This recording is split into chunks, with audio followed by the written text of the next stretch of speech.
There's more than the news that we have to talk about, and one of those things is that, hey, all press is good press, right? Well, at least Madison Cawthorn might seem to think so.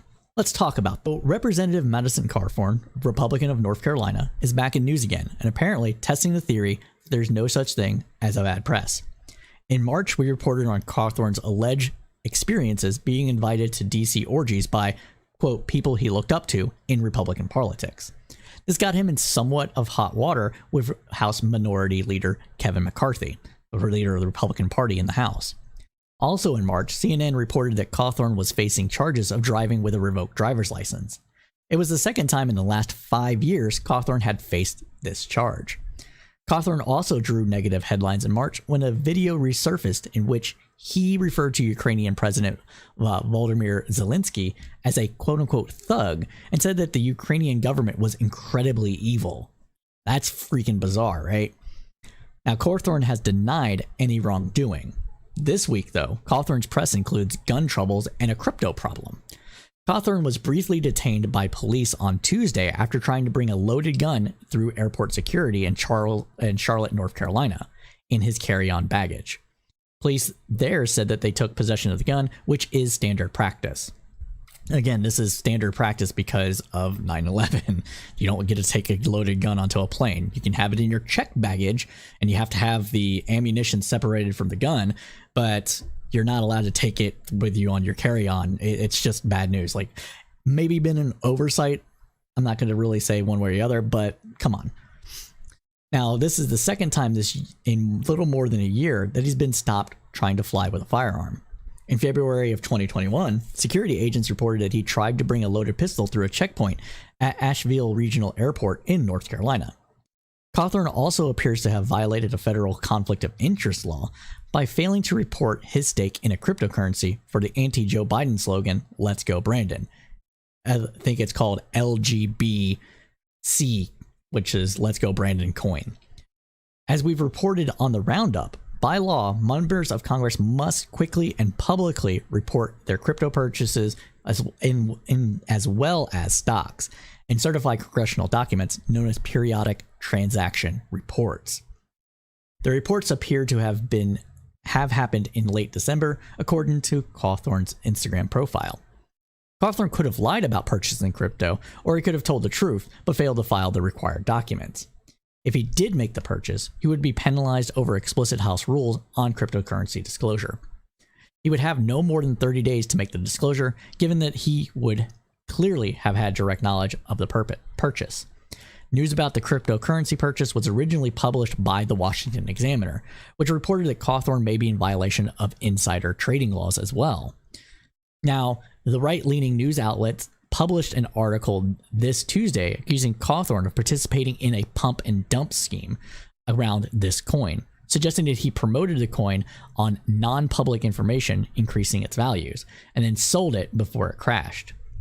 If true, such a crime would be a matter for the Justice Department and the Securities and Exchange Commission to investigate. Furthermore, on December 30th, the value of all the Let's Go Brandon coin in circulation eclipsed $570 million. But by the end of January, its market cap dropped to zero. Now, Senator Tom Tillis, also a Republican from North Carolina, has called for an ethics investigation. Tillis has endorsed one of Cawthorn's primary challengers. And McCarthy called Cawthorn out for lying about drug-fueled sex parties earlier this month as well. So Cawthorn is facing the heat from other Republican colleagues too. Maybe bad press is just bad press after all. Now, Cawthorn's candidacy for re-election was challenged by a group of North Carolina voters last month that we did not report on. This challenge was based on his alleged involvement in January 6 riots under the 14th Amendment, which bars insurrectionists from running for public office. The court had dismissed this complaint, though. Hey, maybe it is me. Thanks you for joining. So let's talk about this a little bit more, shall we? Because there are some things that I think liberals might fall into a trap with. And I want to be very clear about what we're doing. So these are facts of the matter, right? But a lot of these things aren't things that his voters are going to really care about too much, and might actually make liberals seem like to have the stick up their ass. So one of those things that we did not talk about here is the alleged, well, the photos are real. So the photos of him dressed in lingerie, women's lingerie, and having a good time on a cruise ship. There have been people that have pointed out that online, there have been people online that have pointed out apparent hypocrisy about, you know, Cawthorn being like a manly, saying that men are failing and being not being manly enough. And then here's this photo of him like kind of dressed like a woman. Like, what's up with that? Like, was there hypocrisy? No, don't fall for these stupid traps, people. Seriously. All that is a person trying to have a good time and probably trying to get laid. There's nothing wrong about that photo. Doesn't make him any less manly. Doesn't make him a hypocrite. It means that he likes to have a good time on a cruise ship and party. That's it. That's all those photos mean, right? In the same kind of vein, these reports about him crossing, having a gun with him on flights or trying to enter the airport with a gun are also one of those situations that aren't going to sway his supporters at all, one way or the other, because they're going to look at this, more than likely look at this rather, as a simple oversight by a person that loves guns. People that are very much into guns and use them and carry them with them pretty much everywhere see them as a means of everyday, every minute protection sort of thing. And having a weapon on you and in your bag, whether you're traveling or what have you, could be seen as a common oversight, and it's no harm, no foul. So we're focusing on this, like him breaking the law or whatever like that, I don't think is a good thing for liberals to do. Now, what might be a good thing for liberals to do here, and anybody that wants to see Cawthorn taken down a peg, is the Let's Go Brandon coin scenario.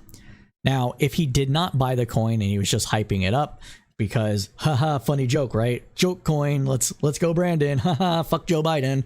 Just say fuck Joe Biden, by the way. You can say it. Fuck Joe Biden. All right. But if he didn't buy it, then fine, whatever. But if he did actually purchase the coin and did not disclose that on any documents, and also was involved in the pump and dump scheme, as some people think that he was, that is a major violation of not only congressional ethics and the law, but also duping his supporters into getting them out of their hard-earned money. People like to buy, cryptocurrency in general right now is in a giant speculative bubble, and there's a ton of joke coins on there that people will just buy for lols. Let's Go Brandon coin is probably one of those. Well, is one of those, similar to Dogecoin. But if he's promoting this as like, we're going to make people money and this is going to help Republicans win and things like that, and then before it goes down, he sells it all, and then the drops because the pump happened, and that's what the pump and dump is. We're just repeating the 80s with coins, apparently. Cryptocurrency is just repeating penny stock scams. Wolf of Wall Street, people. Wolf of Wall Street. But if that's the case, that is breaking the law and duping his supporters. So I think that of the news stories that we reported here today, those probably the only one that people should really focus on if they're trying to get, like I said, to take Cawthorn down a peg or two.